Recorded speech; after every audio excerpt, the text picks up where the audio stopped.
JCF like going on a witch hunt for some of these artists, you know, like is there do you really think there's a link between crime and the music? And again, are some of the artists them violence producers? I say that's a word that's being used now. All right. The phrase. Yeah. All right, how do I answer that question? I'm going to answer the question a couple of different ways. First of all, witch hunt? Absolutely not.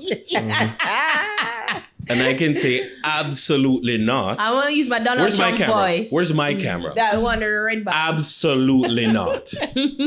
Because you don't even have to go on a witch hunt. Like, there are people who are not criminals or not engaged in criminal activity, and so the what you think that the constabulary is picking on them? Nonsense. Nonsense. First of all, one of the things about the music, especially even now, and one of the things about social media, especially even now, there is an amazing capacity for persons who are involved in criminality to inform on themselves. So why would I need to pick on anyone? I'm just saying. So follow me. Yeah. Now, again, I come from the background of being a sociology teacher all my adult life. And so we would look, I have a strong respect for dancehall culture. I've done those courses, yeah? And from my perspective, there has always been a nexus between dancehall culture and the criminal underworld. There are people who cross from one spectrum to the other. There are people who cross from the other to one. So there are people who have been engaged in criminal activity who have, they've broke good and some have broke bad. If you want to borrow the term of breaking bad. There are some also that with 1 foot in, 1 foot out at the same time. And there are some, yes, who have sought to straddle. And this is not peculiar to dancehall. No. Because in the United States of America, rap culture is very much like that. You have massive acts who have said they used to sell drugs out of the back of their car. So let's not pretend that these things don't exist. There are some persons in the popular music culture who they sing aspirationally. And then there are some who sing experientially. There are some who... Before you continue, break down what you mean aspirational. So like, for instance, there are people in dancehall culture and even in rap culture too, but in dancehall culture, you have people who will sing about things as if they have it or as if they've done it and they don't have it and they've never done it. So... Rolex, Pomeris, Ita, whatever, and there's no Rolex on your wrist. Clark's, I mean, similarly to Biggs, you know. Yeah. Because people that say, Biggs are singing about all type of sitting on them. And he doesn't have them, but maybe he just doesn't have them on at the time. So some of these are, Fat Bim Bim, whatever, park up. Yeah. And there is no so Fat Bim Bim. So you sing sometimes aspirationally, you have 100 gal. When you really have zero. So I mean, you couldn't say one. You couldn't say one. People sing about their haters aspirationally because you have none. Yeah. That's a lot of dance, a lot. Bad mind acting. So there is nobody bad minding you. There's nobody hating on you. They are figments of your imagination. So I mean, you might sing aspirationally, right? But some people are singing based off of their lived experience, right? So for me, if you want to say that you do these things, that's another thing. And I'm not too bothered by that. Yes, Miss Jen, I'm still a thief. It's fine. It's fine. Fine.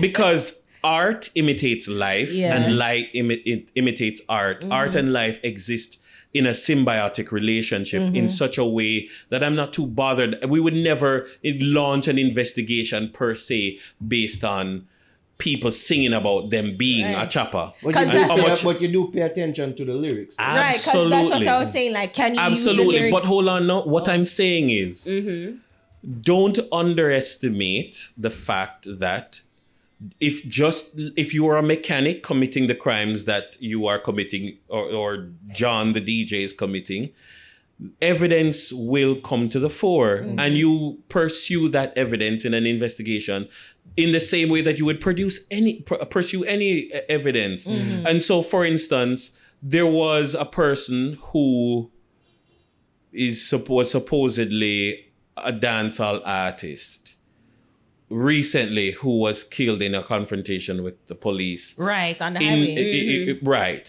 Chopper boss. And I mean, without going into detail, I mean, if you know what the individuals were going to do,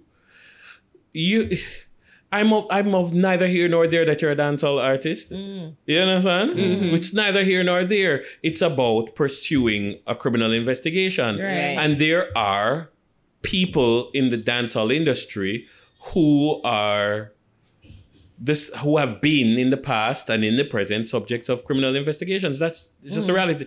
I mean, I'm not here to single them out any more than a farmer or a mechanic. There was a farmer who died in a confrontation with other gunmen this morning. Yeah, because I thought I read that. And the police said he's a member of a particular criminal organization, and he successfully defended himself in court, and he got off.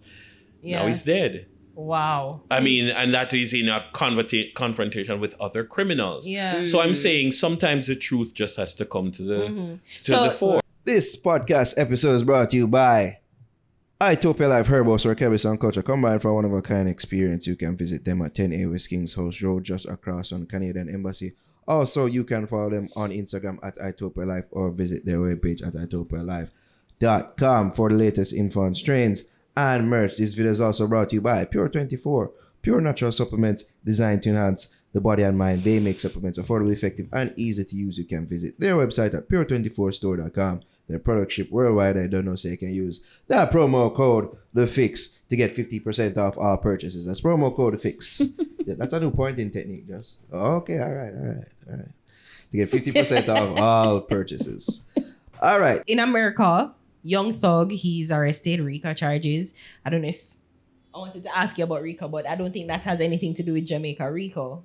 You know, Not really, unless we are engaging in a mutual legal assistance matter. So maybe we constantly are working with our international partners overseas, right? So RICO have nothing to do with Jamaica, really. I wouldn't say it has nothing to do with Jamaica. We have our own legislation that should what's apply. The equivalent legislation. I mean, there are different legislation. I wouldn't say that there's one legislation. For instance, there's legislation that has come. There's legislation that needs to come to deal with, for instance, unexplained wealth. That you are an individual, a 21-year-old multi-millionaire who is, for all intents and purposes, unemployed.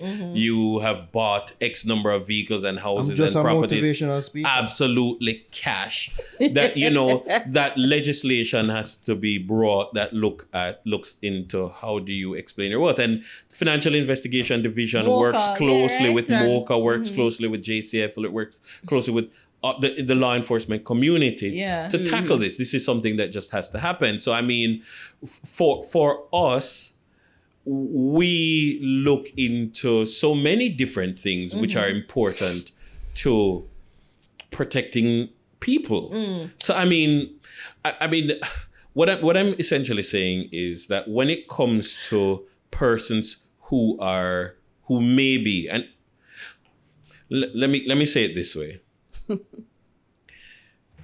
The dance hall industry should be careful. There are gatekeepers, and I've heard artists say this more.